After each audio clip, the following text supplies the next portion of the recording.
আল্লাহ কিন্তু মাজলুমের ডাক শুনে এমন ভাবে কিন্তু সাফ করলেন, কবুল করলেন। জিহ্বা যেমন একটা থাকে, 32টা দাঁত যেমন চলে যায়, ওই রকম বাংলাদেশের নেতার অত্যাচারে কিন্তু হাঁটা যায়নি, কথা বলা যায়নি। কিন্তু আল্লাহ এমন একটা পরিবেশ করে দিছে, তুলার আসে মানুষ দিয়া বাটি চালান করে বড় নেতা তো দূরের কথা, পাতি শিয়ালও খুঁজে পাওয়া যাচ্ছে না। বলেন ঠিক না বেটি? ভাইরা আমার ভালো করে বুঝবেন, এরকম ভাই জানতো। দেখেন তো এরা কারা কথা বলে, এই এত বিশৃঙ্খলা এখানে, আমি তো খুব কষ্ট পেলাম। এদিক তাকান। সঙ্গে সঙ্গে আমিরুল মুমিনিন ওমর যখন বিজয় হয়ে গেল, শুনতেছেন, হযরত ওমর তখন বললেন, রে দেশের মানুষেরা, তোমাদের প্রথম দায়িত্ব, আপনাদের অনুরোধ করব কয়েকটা মিনিট একটু আমার চোখের দিকে তাকায় থাকবেন। 1 ঘন্টা পর কিন্তু এখানে মাহফিল হবে না, কোরআনের মাহফিল কিন্তু বন্ধ হয়ে চলে যাব মোনাজাত দিয়ে। খেয়াল করেন, জীবনে যদি আল্লাহ পরিবর্তন দেয় আজকে হতে পারে।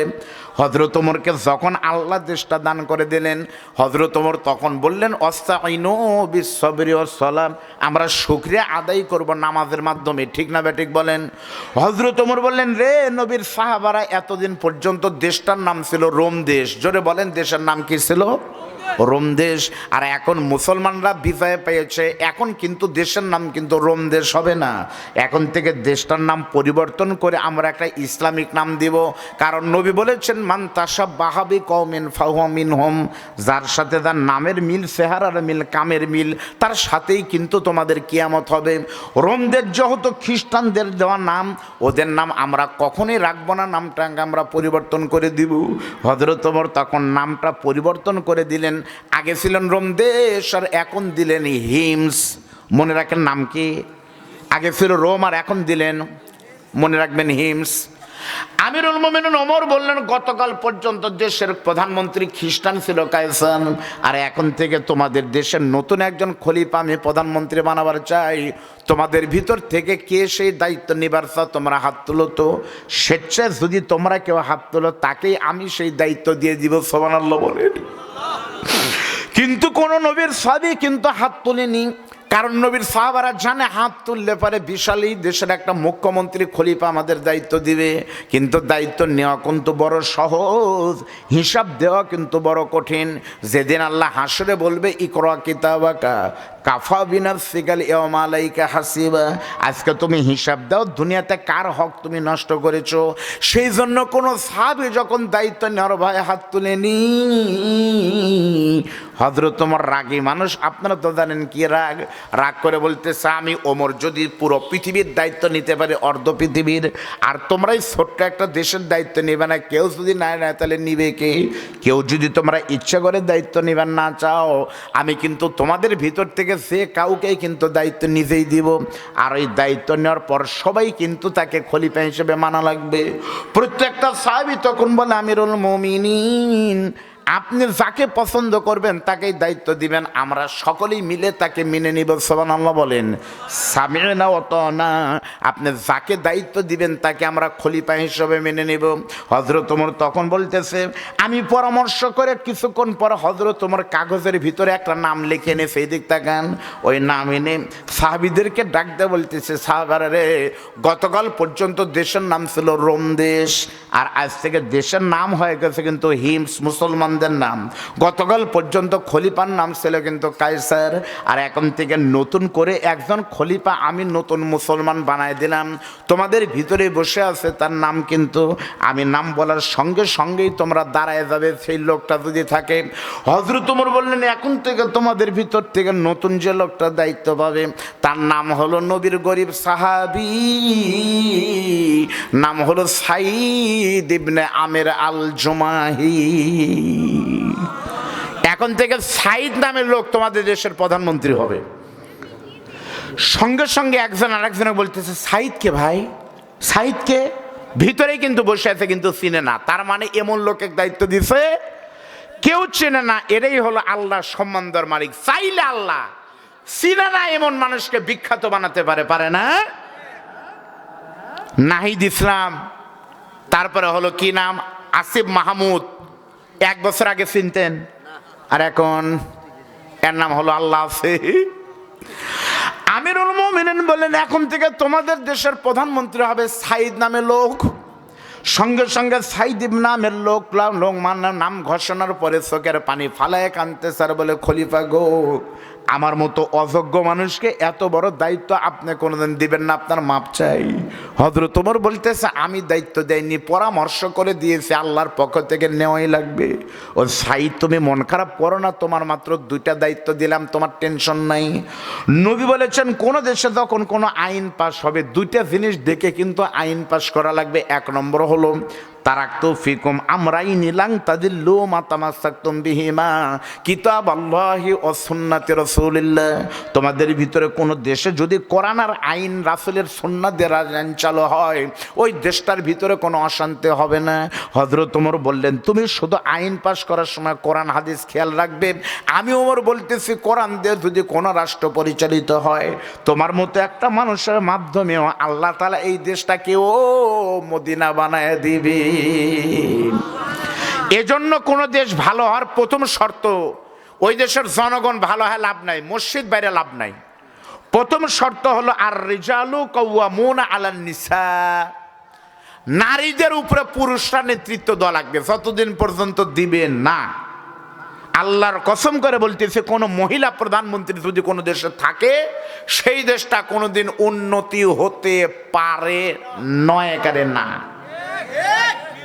এই তোরা 3 জন কারারে, এই বাস এদিক তাকান। এরা আল্লাহর নবী, কোরআনে আল্লাহ বলছে যে রাজনীতি মানে নেতৃত্ব দিবে পুরুষেরা, মহিলা হবে প্রজা, রাজা না। উন্নত কোন দেশে কিন্তু মহিলা প্রধানমন্ত্রী পাগলেও বানায় না। আপনারা না বুঝে কোন ঠিক, তাহলে ভালো হবে। কোন ঠিক কেমনে? আপনারা দেখেছেন এবার আমেরিকার নির্বাচন হলো কয়েকদিন আগে, যুবকেরা তোমরা দেখো আমেরিকার নির্বাচন। আমেরিকার নির্বাচনে আমরা মনে করছিলাম এইবার দাঁড়িয়েছিল এক মহিলা, নাম হলো কমলা হ্যারিস। সে কিন্তু যোগ্য ছিল। হিলারি ক্লিনটন কিন্তু আসলে একজন যোগ্য মানুষ, কিন্তু আমি অন্তত মনে করছিলাম যে ডোনাল্ড ট্রাম্প পুরো পাগল, কিন্তু নাচানাচি করে, কি কয়, মদ খায়, কার সাথে বাড়ি খায়, মানুষের সাথে বাদ দেয়, গাছের সাথে ধাক্কা খায়, এরকম লোক। আমি মনে করছিলাম আর যাই হোক, এইবার আমেরিকায় ডোনাল্ড ট্রাম্পকে আর প্রধানমন্ত্রী বানাবে না, এইবার হবে অবশ্যই এই কমলা হ্যারিস মহিলা। কিন্তু দেখা গেল ভোটের আগের দিন তাই মনে হয়েছিল, কিন্তু ভোটের দিন দেখা গেল অনেক ভোটের ব্যবধানে আবার সে ডোনাল্ড ট্রাম্প আবার হলো। কারণ আমেরিকারা আর যাই হোক তুলনা করছে, বেটা পাগল হোক তা মিয়া মানুষের থেকে ভালো, এই জন্য কিন্তু ওরা বিশ্ব মোড়ল দেয়। আর আমরা যাই হোক বাংলাদেশ এত কিছু বুঝেন না। এই বাংলাদেশে কি নাই? আল্লামা সাইদির জন্ম, মিজানুর রহমান আজাদির জন্ম। এই বাংলাদেশের সম্পদ কম নাই মিয়া। এখনই যদি আপনি আমাকে নিয়ে যদি বসে নিয়ে যান যমুনা নদীতে, এখনই 1 খলি মাছ পাওয়া যাবে। বাংলাদেশের নদী আছে, মাছ হয়, পুকুর আছে, চাষ হয়, গরু আছে, দুধ হয়, গাছ আছে, ফল হয়, মাটি আছে, ধান হয়, মাটির নিচে আলু হয়। সব থেকে বড় সম্পদ 18 কোটি মানুষের 36 কোটি হাত দিয়ে কাজ করে। তাহলে এত কিছু করার পরে নাই নাই খাই খাই, একমাত্র কারণ হলো আল্লাহর কোরআন অনুযায়ী মহিলা প্রধানমন্ত্রী হওয়ার কারণে গজব দিয়ে ভরপুর। এ বাংলাদেশে যদি কোনো ইমানদার পুরুষ মানুষকে ক্ষমতায় বসাতে পারেন, চোখ বন্ধ করে ঢাকা যাবেন, বুঝতেই পারবেন না। জোরে বলেন কথা ঠিক না বেঠিক? এটা কোরআনের ঘোষণা। আমিরুল মুমিনিন খলিফাতুল মুসলিমিন তখন বললেন, সাইদ তুমি দায়িত্ব পালন করবে, কোরআন এবং হাদিস দ্বারা রাষ্ট্র চালাবে। কথাকে মনে আছে আপনাদের? এই দায়িত্ব দিয়ে টানা ওয়াজ করতেছে 15 মিনিট। এই দিক তাকান, হযরত ওমর দায়িত্ব দিয়ে শপথ পড়ায় চলে গেলেন হিমস নগরী থেকে মদিনায়। 3 মাস চলে গেছে, হযরত ওমর কিন্তু কোনো খবর নেননি। 6 মাস চলে গেছে, তবুও কিন্তু কোনো খবর নেননি। কিন্তু 9 থেকে 10 মাস পরে হযরত ওমরের একটা নিয়ম ছিল, প্রত্যেক বছর রমজান মাসে প্রত্যেকটা দেশ থেকে 100 জন করে গরিবের একটা তালিকা তৈরি করতেন রজব মাসে, শাবান মাসে সেটা চূড়ান্ত করতেন, আর শাবান মাসের শেষে রমজানের আগে প্রত্যেকটা দেশ থেকে 100 জন করে গরিবকে হযরত ওমর রাষ্ট্রে একটা দায়িত্ব দিতেন, মানে অনুদান দিতেন। এই যে বর্তমান কিন্তু যে মাসে আমরা ওয়াজ করতেছি, আরবি মাসের নাম কিন্তু রজব মাস, এরপরেই কিন্তু হবে শাবান মাস, তারপরে রমাদান। হযরত ওমর ওই রকম তালিকা তৈরি করতে বলে বললেন এই বছর ভাতা দিবেন প্রত্যেক দেশ থেকে 100 জন করে। এই ভাতা তৈরি করার দায়িত্ব দিলেন 2 জন করে সেনাবাহিনী প্রত্যেক দেশ থেকে। খোঁজ খবর নিয়ে হযরত ওমর বললেন আমার কাছে তোমরা তালিকা তৈরি করে জমা দাও। তালিকা তৈরি করে 2 জন করে সেনাবাহিনী ওমরের কাছে যখন ফাইলটা জমা দিয়েছে, মুরব্বী হযরত ওমর প্রত্যেকটা দেশের তালিকাগুলো একসাথে একটা ফাইলে করে নিয়ে সবাই যখন ঘুমায় গেছে, ওয়ামিনাল লাইলি ফাতাহাজ্জাত বিহি নাফিলাতাল্লাহ, তাহাজ্জুদ নামাজ পড়ার জন্য আমিরুল মুমিনিন ঘুম থেকে ওঠার পরে নামাজের বিছানার ভিতরে ওই ফাইলগুলো নিয়ে একটু টেনশন করতেছে, দেখি তো নতুন দেশের খলিফা কে হলো। আগে কিন্তু খলিফার নাম ছিল কায়সার খ্রিস্টান, আর 1 বছর হলে নতুন দায়িত্ব নিচের নাম হলো সাইদ ইবনে আমের, মনে নাই? নাম দেশের নাম হলো হিমস। হযরত ওমর বলতেছে পুরাতন দেশের তালিকা পরে দেখব, আগে নতুন দেশের তালিকা দেখি তো। নতুন দেশের দায়িত্ব নেওয়ার পর থেকে গরিব কারা আছে ওই নতুন দেশের নামটা দেখার পরে হযরত ওমর চোখের পলকে চোখ দিয়ে যখন দেখতেছে নতুন দেশের 100 জন গরিবের তালিকা, ওই তালিকা দেখতে গিয়ে হযরত ওমর চোখের পানি ফালায় শুধু হাউমাউ করে কাঁদতেছে। কারণ 100 জন লোকের ভিতরে 2 নম্বর থেকে 100 পর্যন্ত নিচের 99 জনকে হযরত ওমর চিনে না, কিন্তু গরিবের তালিকার ভিতরে 1 নম্বর সে গরিবটার নাম লেখা আছে ভাইজান। ওই গরিবটা আর কেউ নয়, অনেক পরিচিত মানুষ। ওই গরিব হলো ওই দেশের নতুন মুখ্যমন্ত্রী, ওই দেশের খলিফায় 1 নম্বর গরিব হিসেবে নাম আছে, নাম হলো হযরতে সাইদ ইবনে আমের আল জুমাহি। সুবহানাল্লাহ বলেন। হযরত ওমর তখন বলতেছে কিরে আমি করতে বলছি গরিবের তালিকা, আর এরা করছে ধনীদের তালিকা। মানে আচ্ছা প্রধানমন্ত্রী যদি 1 নম্বরে হয় ওটা কি গরিবের তালিকা হচ্ছে? গরিব প্রধানমন্ত্রী লাগবে কি? আপনাদের শেরপুর ধুনুটে নেতার নেতা তার নেতা তার নেতা 22 নম্বর নেতা, বাপ আগে যমুনা নদীতে মাছ বিক্রি করে ভাত এক সন্ধ্যা খাইতো, পরে সন্ধ্যা না খাই থাকতো। সে ফকিন্নের বাচ্চা এখন কোটিপতি হয়ে গেছে, শেরপুর বাড়ি। জোরে বলেন কথা ঠিক না ব্যাঠিক? এমন নেতা ছিল না আপনাদের এলাকায়?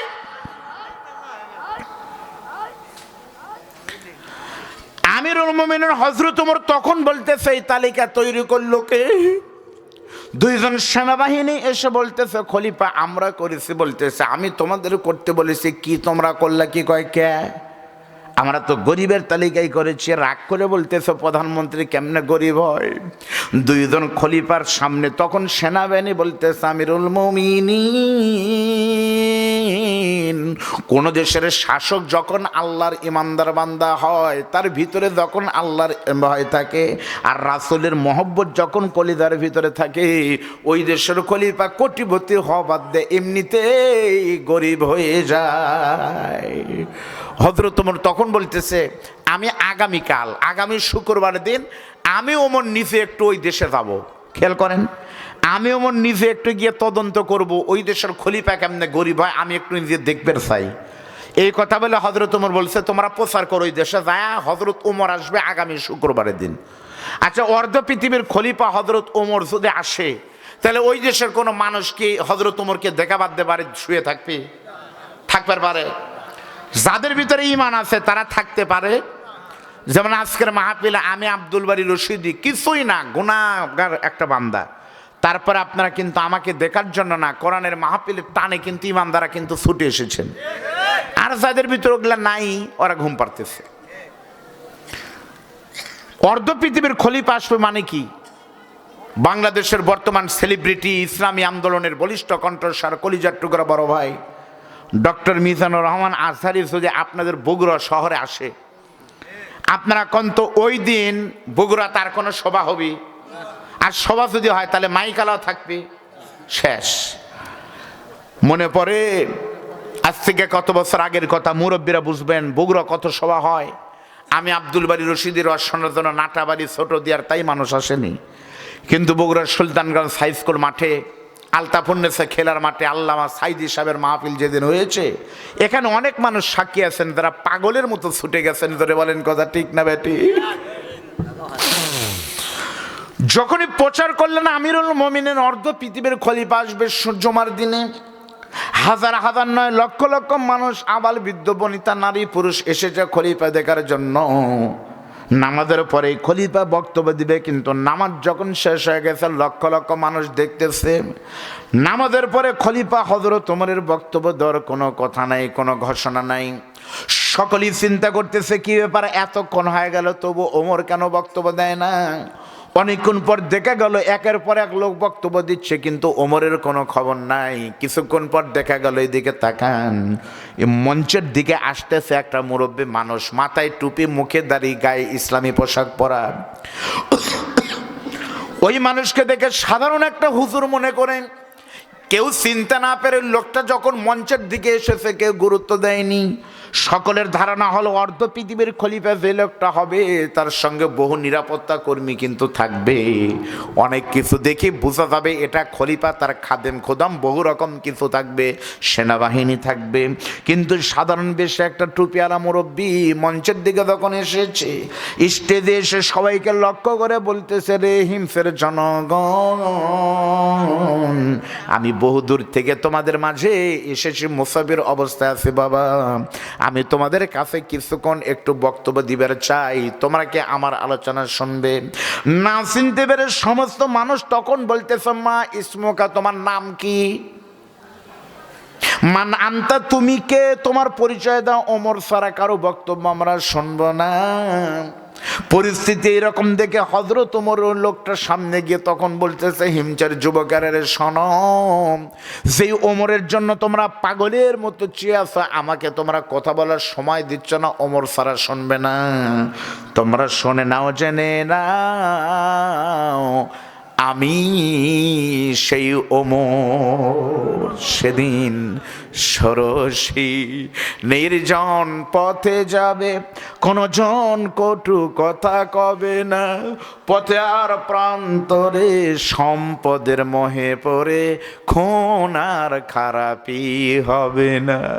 যদি মেনে চলো কোরআন আর রাসূলের বিধান, সকলেই শান্তিতে থাকবে, বাংলার আকাশে কলেমার পতাকা সেদিন উড়বে। যখন বলেছে আমি ওমর, প্রত্যেকটা যুবক তখন বলে, খলিফা আপনাকে চিনতে পারিনি, আপনি মাফ করে দেন। হযরত ওমর বলতেছে, মাপের কোনো কিছু নাই, আমি মনে কিছু করিনি বাবা, তোমাদের সামনে কিছুক্ষণ একটু বক্তব্য দিব। হযরত ওমর যে বক্তব্য দিয়েছে আমিও সেই বক্তব্য আপনাদের সামনে রিলে করে শোনাবো, আপনারা কি শুনবেন না? সেই বক্তব্য কি? সমস্ত জনগণ তখন বলতেছে, খলিফা আপনার বক্তব্য শোনার জন্য এসেছি। হযরত ওমর বলতেছে, বক্তব্য পরে দিব, তার আগে একটু তদন্ত করা দরকার। তোমাদের এই দেশটা কিন্তু স্বাধীনতা লাভ করেছে দ্বিতীয়বারের মতো 1 বছর আগে। আগে দেশের নাম ছিল কিন্তু রোম দেশ। কাটটা একটা কাফের কায়সার কিন্তু এখানে কোরআন বিরোধী কাজ করত, মদ খেত, নবীকে গালি দিত। আল্লাহ সেই ফ্যাসিদ জালিম কায়সারের কাছ থেকে তোমাদেরকে হেফাজত করে 1 বছরের ব্যবধানে আল্লাহ কিন্তু তোমাদেরকে বিজয় দান করেছে। এখন তোমাদের দেশের খলিফা কিন্তু একটা ইমানদার টুপিওয়ালা মানুষ, নাম হলো সাইদ ইবনে আমের আল জুমাহি, নবীর সাহাবী। ও দেশের জনগণ তোমরা বলো তো, এই যে সাইদ ইবনে আমেরকে তোমরা সবাই চিনো, তোমাদের খলিফা। গত 1 বছরের ভিতরে তোমাদের দেশের খলিফা সাইদ ইবনে আমেরের যদি কোনো খারাপ কাজ যদি তোমাদের চোখে পড়ে, দেখে শুনে যদি কেউ বলতে পারো 1 ওয়াক্ত নামাজ কাজা করেছে, আমি ওমর তার বিচার নিজের হাতে করার জন্য এসেছি।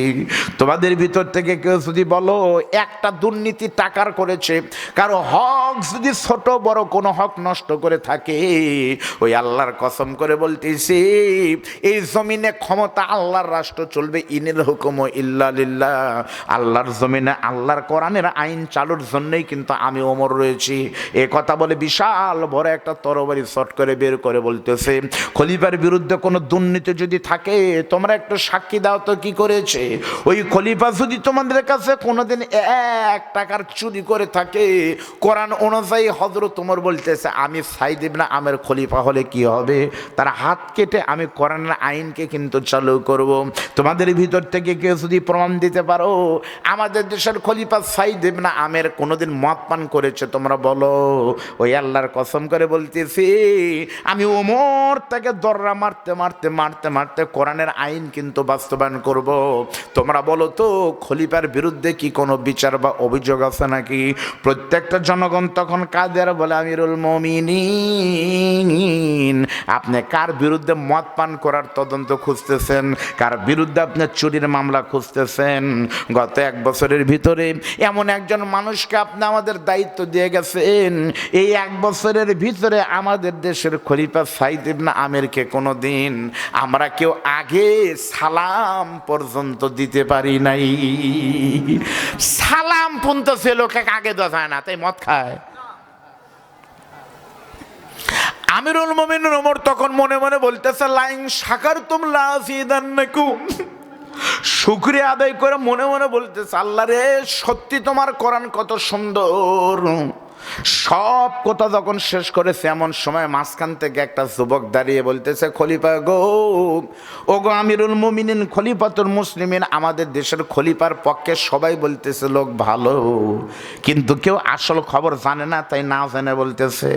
আমার কাছে একটা খবর আছে, আমি একবার বাস্তব সাক্ষী সহ বলতেছি খলিফা, আমাদের দেশের খলিফা সাইদ ইবনে আমেরের বিরুদ্ধে আমার কাছে প্রমাণ সহ 4টা মারাত্মক মারাত্মক বিচার রয়েছে। এই 4টে বিচার যদি আপনি জানেন তাজ্জব হয়ে জানেন। হযরত ওমর তখন কিন্তু ধমক দেননি, বলতেছে এই বিচার আছে? কয় হ্যাঁ 4টা অভিযোগ আছে। হযরত ওমর তখন বলতেছে লা তাহজান, তোমার কোনো টেনশন নাই, যাও তাআল ইলাইয়া ইয়া আব্দুল্লাহ, আসো বাবা আসো, তুমি স্টেজে আসো, এজলেস তুমি বসো, এবার তুমি বলো তো খলিফার বিরুদ্ধে বিচার কি কি। আমাদের দেশের এমপির কাছে যদি যায় বলতেন আপনার গোসাইবাড়ি থানার ইউনিয়নের সভাপতি আমার গরু চুরি করছে, তাহলে কি বলতো? এই গরু মারছে মারছে, তুক যে মারেনি তাই তো ভালো, দেওয়ার যা ধরে বলেন কথা ঠিক না বেঠি?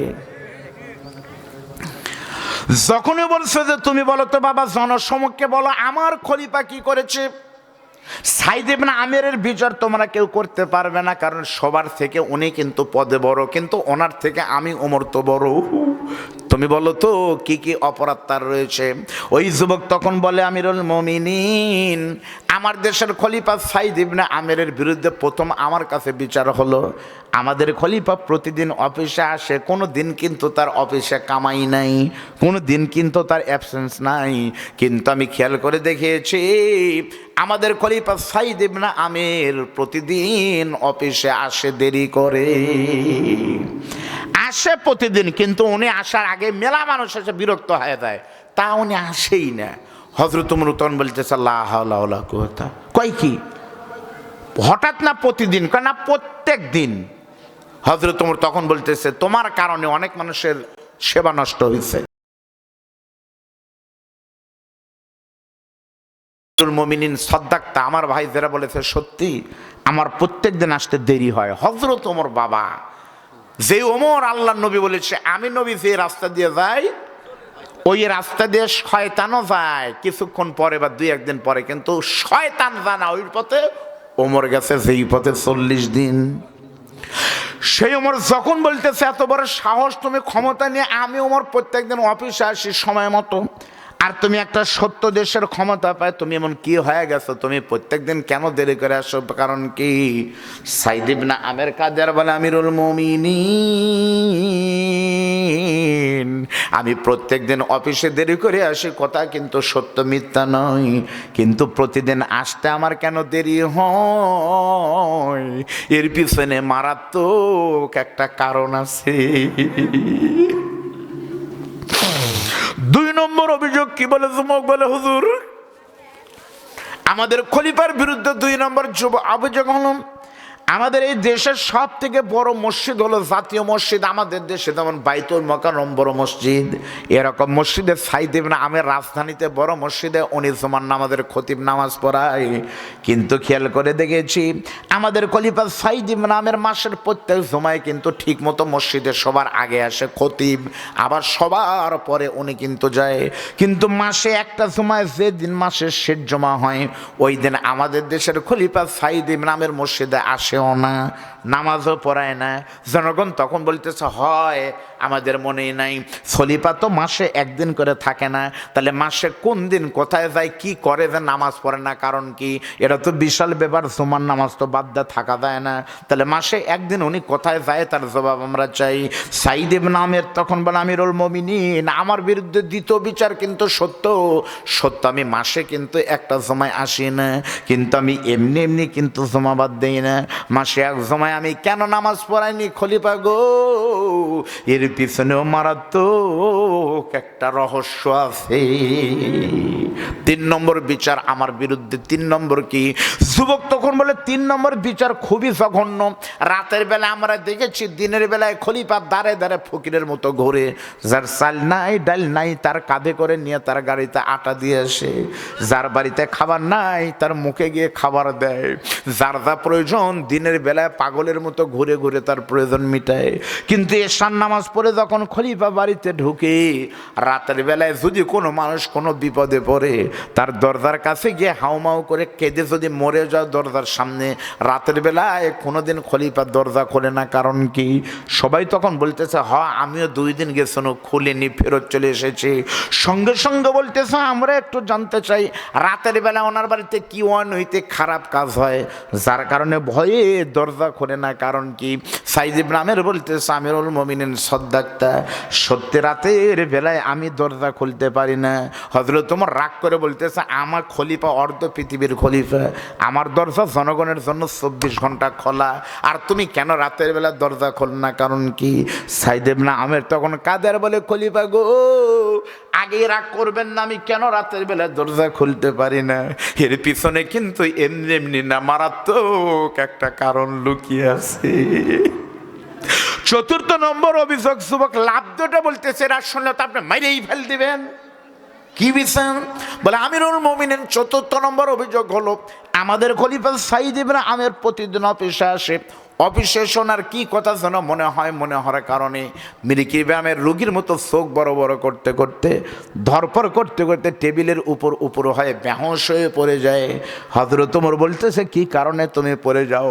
সাইদ ইবনে আমের তখন চোখের পানি ফেলায় সবার সামনে কাঁদের বলে খলিফা রে, আমি মিরিকি ব্যায়ামের রোগী না, কি জন্য আমি মাঝে মাঝে বেহুঁশ হয়ে পড়ে যাই সে কথা আল্লাহ জানে, আর আজকে সবার সামনে সেটা প্রকাশ করব।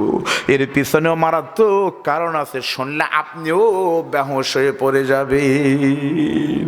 এই 4টা পয়েন্ট যদি আমি বলি, কেন সকালবেলা মানে রাতের বেলা দরজা খুলে না, কেন মাসে এক জমায় নামাজ পড়ায় না, কেন সকালে প্রত্যেক দিন অফিসে দেরি করে আসে, আর 4 নম্বর কেন উনি বেহুঁশ হয়ে পড়ে যায়, এই 4টা কথা বলতে আমার সর্বোচ্চ 2 মিনিট করে লাগলে পারে, আমার লাগবে মাত্র 8 মিনিট।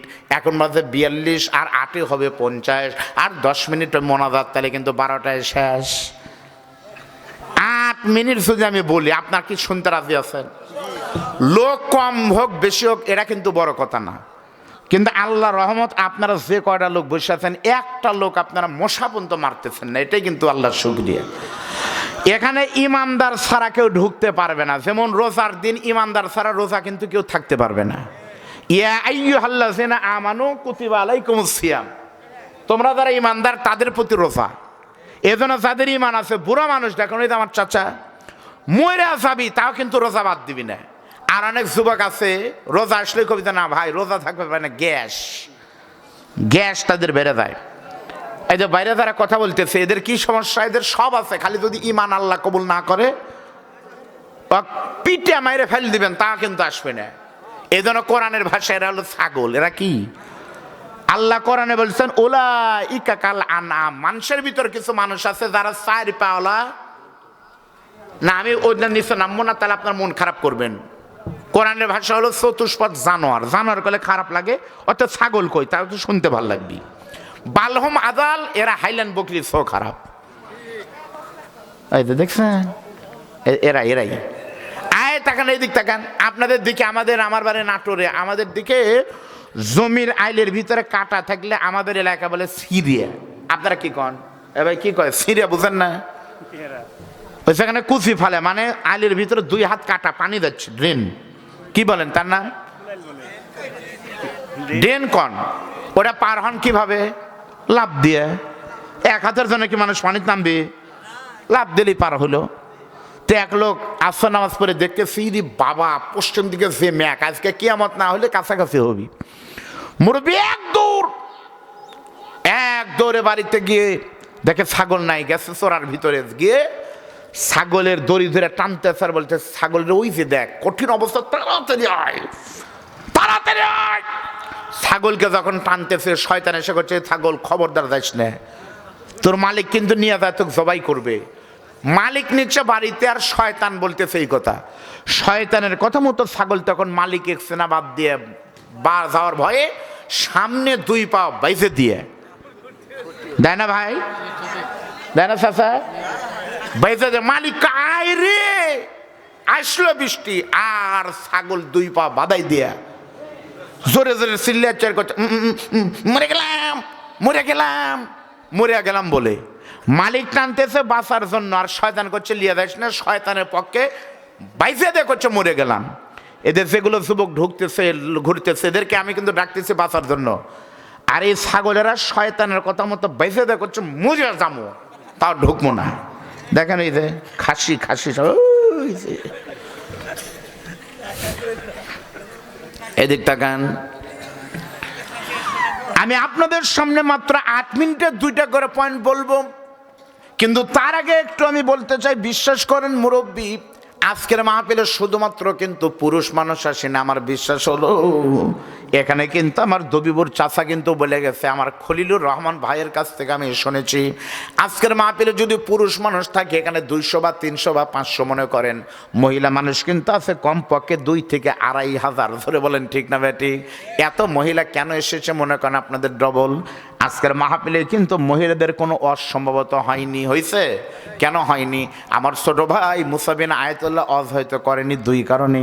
1 নম্বর হয়তো সময় পায়নি, 2 নম্বর ভাবছে আমার বড় ভাই অজ করবে, তাই কিন্তু করেনি। আর মহিলাদের অজ তখন করে লাভ হয়তো না, কারণ তখন মহিলারাই আসছিল না, খাওয়ালে ব্যস্ত ছিল। এখন মহিলা যেহেতু এসেছে, মা মেহরবানি করে তোমাদের মুখে আমি বলবো, মা তুমি মাত্র 5টা মিনিট একটু আর শোনো মা। এই গ্রাম কিন্তু একটা রত্ন গর্বা গ্রাম মা। এই গ্রামে তোমার মায়ের মতো পেট থেকে যদি শহীদ আব্দুল মালিকের জন্ম হয় মা, এই মাটির পেট থেকে যদি, এই মাটি থেকে যদি শহীদ আব্দুল মালিকের জন্ম হতে পারে, এই মাটির সন্তান যদি মনোয়ার হতে পারে, এই মাটির সন্তান যদি ডাক্তার আনোয়ার হতে পারে মা, তোমার পেট থেকেও কিন্তু ভালো সন্তান বের হবে। নবী বলেছেন মেয়েদের কোনো দায়িত্ব নাই, পুরুষের দায়িত্ব কিন্তু সংসার চালানো, কামাই করানো, চাষ করা, ঘাস করা। আর মেয়েদের দায়িত্ব মাত্র 4টা নবী দিয়েছে। নবী বলেছে কোনো মেয়ে যদি শুধু 4টা আমল করতে পারে, 1 নম্বর আমল 5 ওয়াক্ত নামাজ পড়বে সময় মতো, 2 নম্বর রমজানের রোজা করবে যথাযথ, 3 নম্বর স্বামীর খেদমত করবে খেদমতের মতো, আর 4র্থ নম্বর কোনো মেয়ে যদি পর্দার মতো পর্দা মানতে পারে, এই 4টা আমল করার কারণে আমার আল্লাহ তাআলা ওই মেয়েকে আল্লাহর জান্নাতের পাখিদের সাথে কবুল করবে। মেয়েদের আমল কিন্তু হাদিস অনুযায়ী বুখারীর বর্ণনা 4টি। কয়টি? 1 নম্বর নামাজ, 2 নম্বর রোজা, 2 নম্বর স্বামী, 4 নম্বর পর্দা। জান্নাত একবারে সোজা, ঘুরে গেলে মেলা দূর, কিন্তু সোজা গেলে কিন্তু খালি পার হলেই। যদি এই জামালপুর যাবার চান তাহলে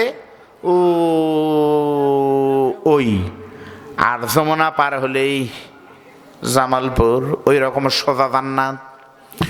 এই 4টের ভিতরে জরুরি কিন্তু নামাজ না। মেয়েদের জন্য নামাজ কিন্তু জরুরি না, কারণ যখন মেয়েরা অসুস্থ হয় তখন কিন্তু নামাজ পড়লেই গুনাহ হবে, নামাজ কিন্তু মাফ হয়। তাহলে নামাজ কিন্তু জরুরি না। মেয়েদের নামাজ কিন্তু 4 নম্বর। মেয়েদের জন্য রোজা কিন্তু 3 নম্বর। রোজা কিন্তু অসুস্থ হলে, মেয়েদের পিরিয়ড হলে কিন্তু রোজা করলে গুনাহ হবে।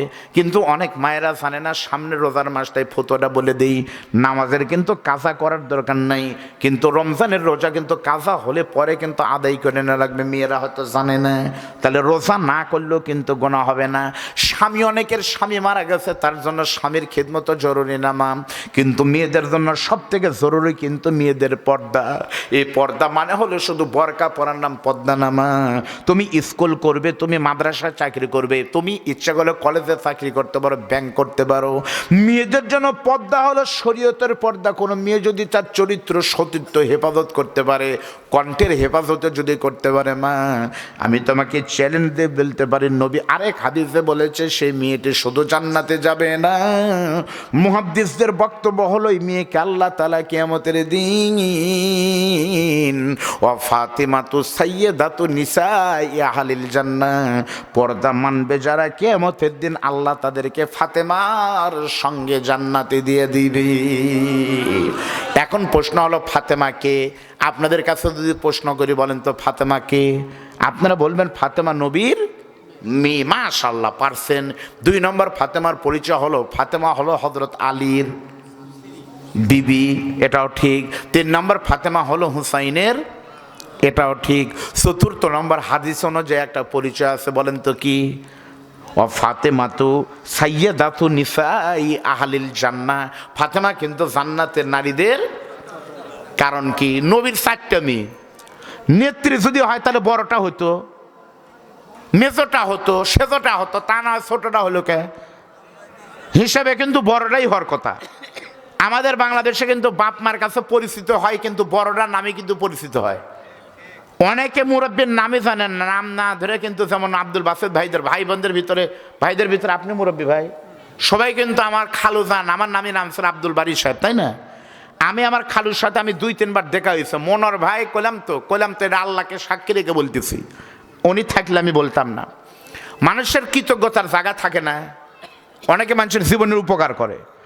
আপনাদের ছেলে মনোয়ার ভাই, মরহম আব্দুল বারী সাহেবের ছেলে মনোয়ার সাহেব, মনোয়ার ভাইয়ের পায়ের জুতা বুঝেন, স্যান্ডেল বুঝেন তো জুতা, ওই জুতা যদি সরাসরি আমার অন্য জায়গার না, আমার বুকের চামড়া কেটে মনোয়ার ভাইয়ের পায়ের জুতা যদি বানায় দেই, আর মনোয়ার ভাই যদি জুতা পায়ের দা হাঁটে, তা আমার তার কৃতজ্ঞতার ঋণ খানিক শোধ কম থাকবি।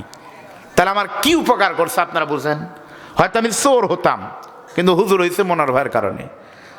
মনোয়ার ভাই বড় বক্তা হয়নি, মনোয়ার ভাইয়ের কারণে আমির হামজা বক্তা, মনোয়ার ভাইয়ের কারণে যে মুসা কই গেল বক্তা, মনোয়ার ভাইয়ের কারণে আমি বক্তা, মনোয়ার ভাইয়ের কারণে মাহফুজুর রহমান দিনাজপুরি বক্তা, হাফেজ আফতাব আহমেদ বক্তা। এদেরা যখন বিশ্ববিদ্যালয়ে পড়তো প্যান্ট শার্ট পরতো, প্যান্ট শার্ট থেকে বাদ দিয়ে টুপি জুব্বা হুজুর বানাচ্ছে ওই একটা লোক। আলহামদুলিল্লাহ বলেন। তাহলে তার মুরব্বী, তার বাবার নাম কিন্তু অনেকে মুরব্বী জানেই না, অনেকে কিন্তু তাকে জানে কে বারে কয়রা কে কয়রা চই যেছিল না বাসেদ মাস্টারের বাপ, তাই না? তাহলে বড়টার নামে কিন্তু বাপ মা পরিচিত, কিন্তু নবী পরিচিত কার নামে? ছোটটার নামে। কারণ কি? আল্লাহ নবীর বড় মেয়ের বিয়ে হয়েছে 14 বছর বয়সে, মেজোটার বিয়ে হয়েছে 14 বছর 6 মাসে, 3 নম্বর উম্মে কুলসুমের বিয়ে হয়েছে 14 বছর 9 মাসে, আর 17 বছর পার হয়ে গেল, এখন পর্যন্ত ফাতেমার বিয়ের কোনো খবর নাই। নবী চোখের পানি ফালায় কাদের বলে, মনি আমার বড় 3টা মেয়ের বিয়ে হলো অতি তাড়াতাড়ি, ফাতেমা কি তোমার কাছে হলো এতই ভারী? ফাতেমার বিয়ের ঘটক তুমি কেন পাঠাও না আমার বাড়ি? এমন সময় আল্লাহ ডাকতে বলে, বন্ধুরে আপনার ফাতেমা শুধুমাত্র মেয়ে না, বড় 3টা মেয়ে সাধারণ জীবন যাপনের কারণে সাধারণ ঘটকের মাধ্যমে বিয়ে হয়েছে। আর ফাতেমার জীবনে এমন পর্দা, শরীয়তের পর্দা মেনে চলেছে ফাতেমা। 1 নম্বর গুণ হলো স্বামীর খেদমত করেছে খেদমতের মতো, আর 2 নম্বর ঠিক মতো শরীয়তের পর্দা মানার কারণে ফাতেমার বিয়ের ঘটকের দায়িত্ব মানুষকে দেয়নি। এই দুনিয়ার পুরস্কার হলো ফাতেমার বিয়ের ঘটকের দায়িত্ব আমি আল্লাহ নিজেই হয়েছি। আর মারা যাওয়ার পরে ফাতেমাকে শুধুমাত্র জান্নাত দিব না, ও ফাতিমাতু সাইয়্যিদাতু নিসাই আহলিল জান্নাহ, আপনার কলিজার টুকরা ফাতেমাকে আমি আল্লাহ জান্নাতের নারীদের নেত্রী বানায় দিব। ও মা, তোমরা তো সেই মা, আটা ভালো হলে কিন্তু পিঠা ভালো হয়, বীজ ভালো হলে কিন্তু ধান ভালো হয়। মা, এই পর্দার অন্তরালে যে যুবতী বোনরা আমার শুনতেছ, দরদি বোন মা, তোমাদের উদ্দেশ্যে বলি মা, আজ থেকে যদি নিয়ত করো হুজুর 5 ওয়াক্ত নামাজ কোনোদিন বাদ দেব না, সম্ভব হলো পেটের সন্তান আসলে তাহাজ্জুদটা ঠিক মতো পড়বে মা, প্রত্যেকদিন কোরআন পড়বে মা, স্বামী নামক লোকটা একটু সেবা করবে, রমজানের রোজা করবে, আর মাথা থেকে পা পর্যন্ত সতীত্বের হেফাজত করো মা। আমি তোমাকে বলতে পারি, তোমাদের এই অজপাড়া গাঁও থেকে শহীদ আব্দুল মালিকের জন্ম শুধু হয়েছে, এটাই শেষ হবে না মা। এই গ্রাম থেকে আবারও শহীদ আল্লামা সাইদির জন্ম হতে পারে মা। তোমার নাম কিন্তু মা, এই পৃথিবীতে যত বড় বক্তা হোক না কেন, ডাক্তার হোক, মাস্টার হোক, ম্যাজিস্ট্রেট হোক, সবাই কিন্তু একটা জায়গায় দুর্বল মা, সে নাম কিন্তু দুঃখিনী মা। সত্যি বলতেছে, বাংলাদেশে 72,000 পীর আছে, কোন পীরের দ কবুল হবে কোনো কিতাবে লেখা নাই, কোন বক্তার দ কবুল হবে এর গ্যারান্টি কিন্তু কেউ দিবে না মা। কিন্তু আমি ছোট মুখে বলতেছি মা, তোমার দ আল্লাহ শতভাগ কবুল করবে। নবী তাই তো বলেছে, হুমা জান্নাতুকা ওয়া নারুকা, তোমার মা তোমাদের জন্য জান্নাত, তোমাদের জন্য মা কিন্তু জাহান্নাম। এই যে আপনাদের এলাকায় কিন্তু বড় একটা নদী আছে, যমুনা নদী আছে, বলেন তো, আমি উদাহরণ দিতে গিয়ে তাই বলি, পাহাড় যত লম্বা হোক আকাশের নিচে, যমুনা নদীতে মাছ যত বড়ই হোক পানির নিচে, আর তুমি সন্তান যত বড় হও জননী, তোমার জান্নাত কিন্তু তোমাদের দুঃখিনী মায়ের পায়ের নিচে। এখানে বহু মানুষ ছিলেন যাদের ছোটবেলায় মা বেঁচে ছিল, বাবা ছিল, কিন্তু পকেটে টাকা ছিল না। এমন বহু লোক আছে যাদের বাবা জীবনে ঈদের দিন লুঙ্গি পরে যায়নি, নতুন লুঙ্গি পরতে পারেনি, পুরাতন লুঙ্গি পরে ঈদের মাঠে গেছে, কিন্তু এখন বড় বড় চাকরি করতেছে, সবই আছে কিন্তু বাবা নাই। মনে রাখবেন, পৃথিবীতে একটা জিনিসের কোনো বিকল্প হয় না ভাই। আমার হাতের মোবাইল যদি আজকেই ভাঙ্গে যায়, কালকে পকেটে টাকা থাকলে নতুন কিন্তু কিনতে পারবো। মোবাইলের পরিবর্তে মোবাইল পাওয়া যায়, নেতার পরিবর্তে কিন্তু নেতা দেখছেন বাংলাদেশে হয়ে গেছে, বক্তার পরিবর্তে বক্তা পাওয়া যায়, বউ মারা গেলে কিন্তু বউ পাওয়া যায়, কিন্তু দুইটা জিনিসের কোনো পরিবর্তন কোনো কোম্পানি বানাতে পারবে না। এই দুইটা জিনিসের একটা জিনিসের নাম হলো দুঃখিনী মা,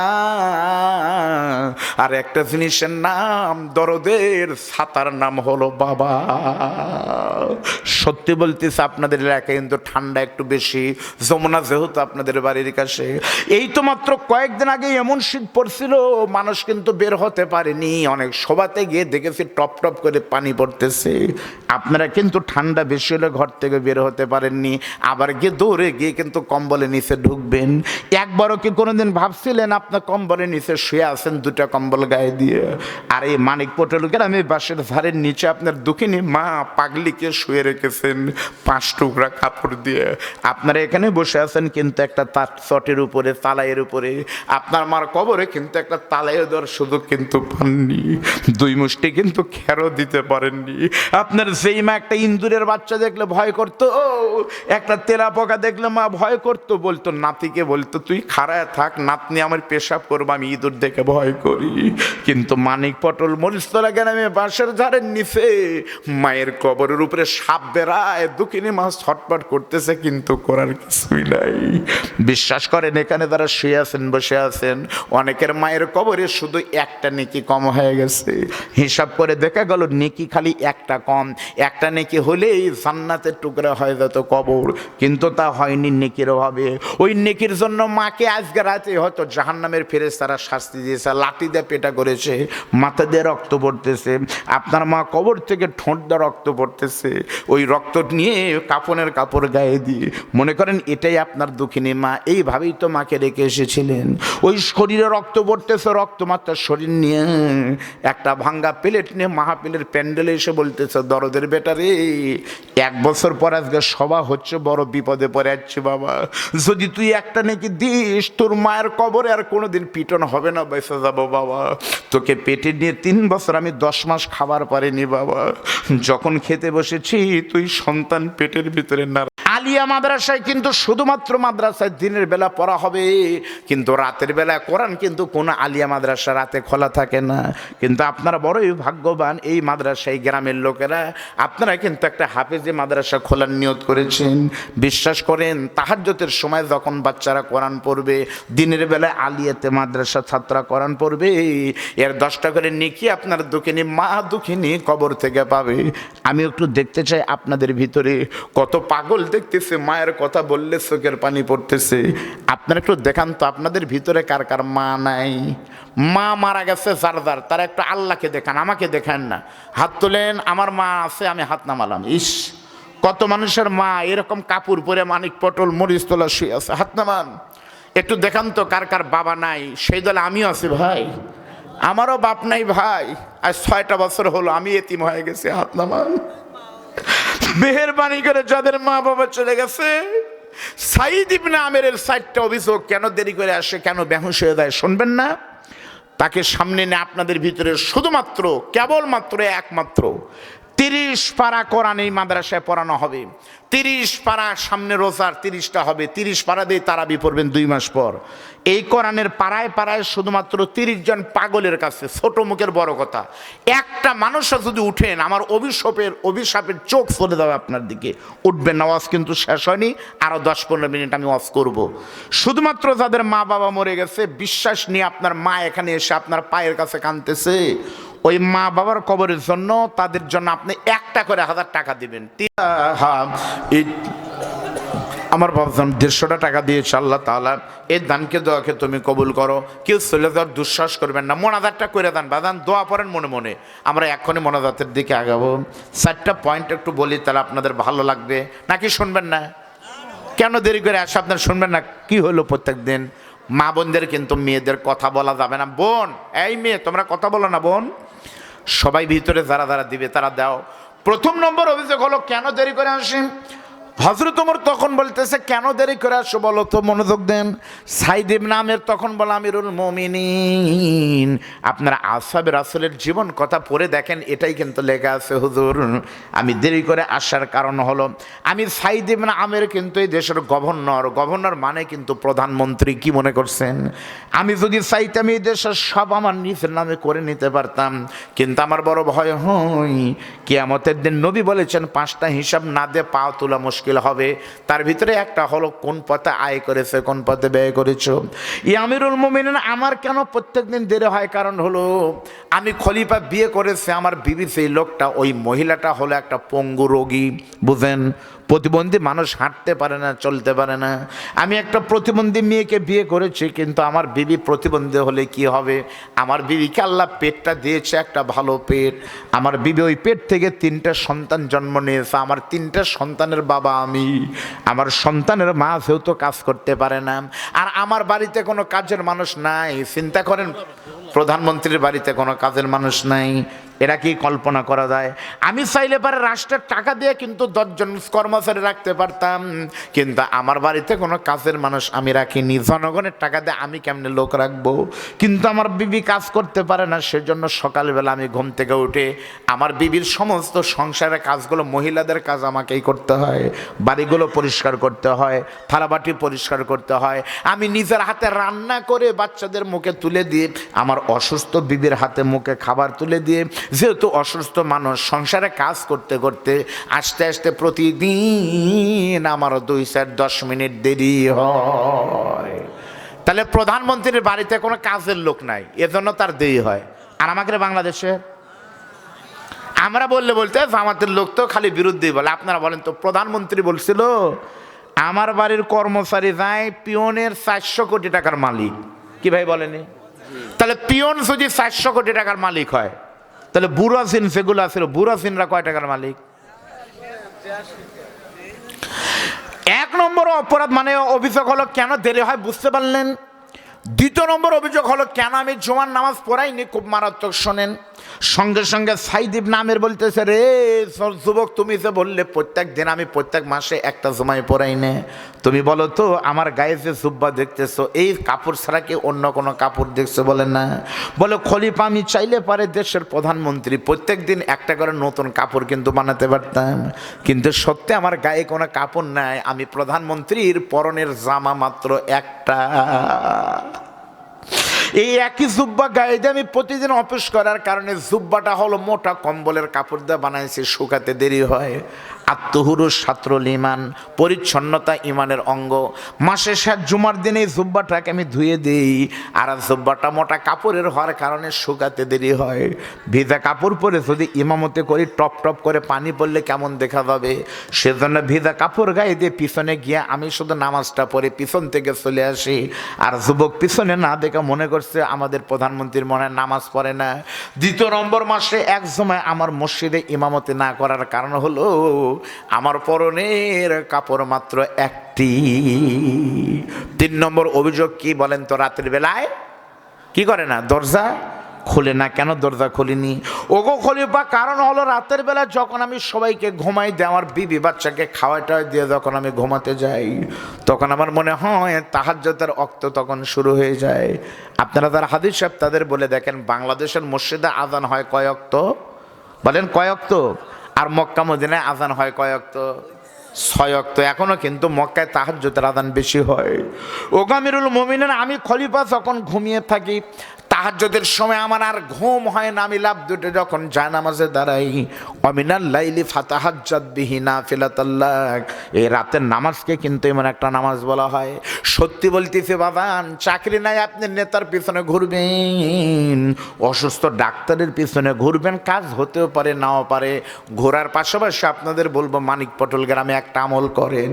এই গ্রামের সমস্ত মানুষ যখন ঘুমিয়ে যাবে, রাত 2টার সময় ঠান্ডা পানি দ্বারা অজু করে নামাজ বিছাই দিয়ে 2 করে 4টা রাকাত নামাজ পড়ে চোখের পানি ফালে আল্লাহর দরবারে যদি আপনি চাইতে পারেন, বলেন আল্লাহ বলেন উদউনি আস্তাজিব লাকুম, বান্দারে তাহাজ্জুদের সময় আমি আল্লাহ 7ম আসমান থেকে 1ম আসমানে এসে ডাকতে থাকি, তোমরা আমার কাছে যে চাবে তাহাজ্জুদের 10% আল্লাহ কবুল করে নিবে। ওগো খলিফা, আমি রাতের বেলা দরজা না খোলার কারণ হলো আমি যখন শুয়ে থাকি, ঘুমায় থাকি, আমি লাভ 2টা নামাজে দাঁড়ায় যাই। আর নামাজের ভিতরে যখন আমি সেজদার ভিতরে ডুব দেই, সেজদাতে গেলে আমি মাথা তুলতে পারি না, আমার মজা লাগে। আল্লাহ কোরআনে বলেছে অসজুদ ওয়াক্তারিব, নামাজের সেজদা নুরজান খাতুন দিছে 500 টাকা, আল্লাহর একজন বান্দা রুহুল আমিন দিছে 500 টাকা। ওগো নবী, আমি নামাজের ভিতরে যখন থাকি আমিরুল মুমিনিন, ওই তাহাজ্জুদের সেজদার ভিতর থাকার কারণে আমাকে কে ডাকে আমি বুঝতে পারি না। না দরজা খোলার কারণ হলো আমি রাতের বেলা নামাজের সেজদার ভিতরে থাকি। সুবহানাল্লাহ ধরে বলেন। 4র্থ নাম্বার বলি মোনাজাত করব, কেন বেহুশ হয়ে পড়ে যায় জানেননি? এই কারণ হলো আসাদের আসরের জীবন কথা পড়ে দেখেন। উনি বলতেছে আমিরুল মুমিনিন, তখন আমি সাইদ ইবনে আমের কাফের ছিলাম। একদিন কাফের নেতারা ডাক দিয়ে বলতেছে, তোমরা লাঠি সোটা অস্ত্র নিয়ে বের হক, তোমাদের সবার যেতে হবে, এক জায়গায় যুদ্ধ হবে। আমিও নিজের যুদ্ধের জন্য গেলাম লাঠি নিয়ে। অনেকক্ষণ পর দেখি বিশাল বড় একটা মঞ্চ করা আছে, এরকম সুন্দর স্টেজ। ওই মঞ্চের উপরে কাফেরদের বড় বড় নেতা উতবা, সাইবা, ওয়ালিদ ইবনে মুগিরা বসে আছে, আর সাহাবারা শুধু লাঠি সোটা নিয়ে, মানে কি আবু জেহেলের বংশের লোকেরা কাফেররা শুধু লাঠি নিয়ে দৌড়াচ্ছে। এমন সময় দেখলাম নবীর একজন সাহাবীকে মাথায় দড়ি লাগায়, হাতে হ্যান্ডকাপ লাগায় টেনে টেনে নিয়ে আসতেছে। ওই যখন নিয়ে আসতেছে তখন যে যার মতো কেউ লাথি মারতেছে, কেউ ঢিল মারতেছে, কেউ থুতু নিক্ষেপ করতেছে। নবীর সাহাবী আদা মারা হয়ে গেছে কিন্তু মায়ের বাদ দিচ্ছে না। মারতে মারতে যখন স্টেজের উপরে নিয়ে এসেছে ওয়ালিদ ইবনে মুগিরা, আরো বড় আলোচনা, আমি সেদিকে যাব না, বেঈমান কাফের নেতা দৌড়ে গিয়ে বলছে, রে মুসলমানের বাচ্চা, তোকে আজকে সাইজ করা হবে, বল এই মানুষের সামনে তোকে বলতে হবে আমি মুসলমান থেকে বাদ দিলাম, আল্লাহ নাই, মোহাম্মদ হলো মিথ্যা নবী, নাউজুবিল্লাহ বলেন। এই কথা না বললেই তোকে কিন্তু শেষ করে দেব। কিন্তু নবীর গরিব সাহাবী যখন স্বীকার করেনি, ও আমিরুল মুমিনিন, আমি সাইদ ইবনে আমের সামনে দাঁড়ায় দেখেছি নবীর সাহাবীকে মারতে মারতে চোখ মুখ দিয়ে রক্ত পড়তেছে। এক পর্যায়ে বলতেছে, তোর মোহাম্মদকে ডেকে নিয়ে আজকে তাক সাইজ করব। নবীর সাহাবী বলতেছে, আমাদের নবী তো আমাদের বুকের ভিতরে আছে।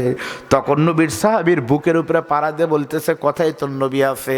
নবীর সাহাবী মায়ের খায়, মুখ দিয়ে রক্ত পড়তেছে, তারপরে মুসকে মুসকে হাসতে হাসতে বলতেছে, তোরা আমার নবীকে খুঁজে পাবি না বুকের ভিতরে। কারণ প্রত্যেক মুসলমানের বিশ্বাস হলো আল্লাহ আছে আমার ইমানে, রাসূল থাকে মুমিনের কলিজায়। এক পর্যায়ে মারতে মারতে জীবিত মানুষের শরীর থেকে বাম হাতটা কেটে ফেলেছে। বাম হাত যখন কেটে ফেলেছে, তাজা মানুষের শরীর থেকে হাত কাটলে কি হতে পারে ভাই বলেন তো? কিছুক্ষণ পর ডান হাত কেটেছে, এক পর্যায়ে বাম পা কেটেছে, ডান পাও কেটেছে।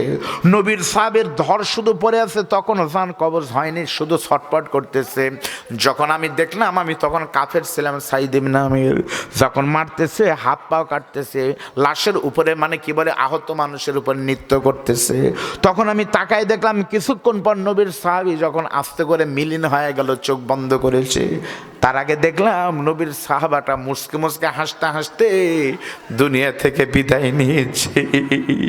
এটাই তো কোরআন আল্লাহ বলেছেন, ইন্নাল্লাযীনা ক্বালু রাব্বুনাল্লাহ সুম্মা ইসতাকামু তাতানাজ্জালু আলাইহিমুল মালায়েকা।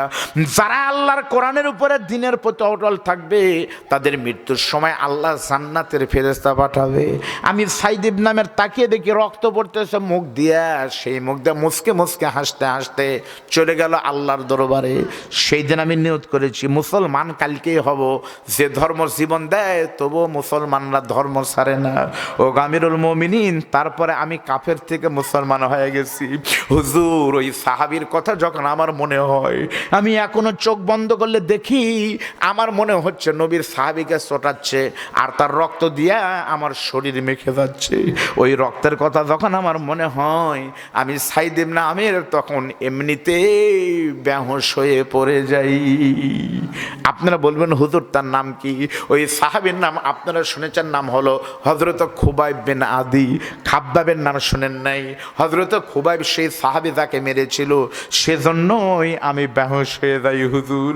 সঙ্গে সঙ্গে যুবক বলতেছে, খলিফা গো, আমি না বুঝে তার বিরুদ্ধে অভিযোগ করেছি, আমাকে মাফ করে দেন। আমি চিনতে পারিনি সত্যি আমাদের খলিফা একজন আল্লাহর প্রিয় বান্দা।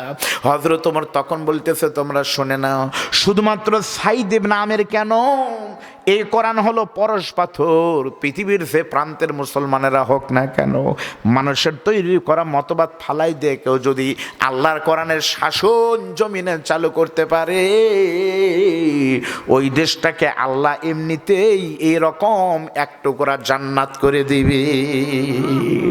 আমি আপনাদের কাছে শুনতে চাই বাবান, সবই তো আমরা দেখলাম, একটা বার শুধু মানুষ কিন্তু চোরেকে সময় দেয়, দেয় না? চোর বলতে স্যার মারেন না ভাই, আর চুরি করবো না, কান ধরলাম, এই ছেড়ে দেন, এরপর যদি ধরা পড়িস। আপনারা বলেন তো, আমাকে খুশি করার জন্য কবেন না, আপনারা হক কথা কন, দেখি যা হয় আজকে হয়ে যাবে। যারা আপনাদের সামনে বড় বড় গল্প দেয়, এই যে মাওলানা দবিবুর রহমান চাচা, একজন মানুষ বলেন তো শেরপুর ধনুটির কেউ বলতে পারবে?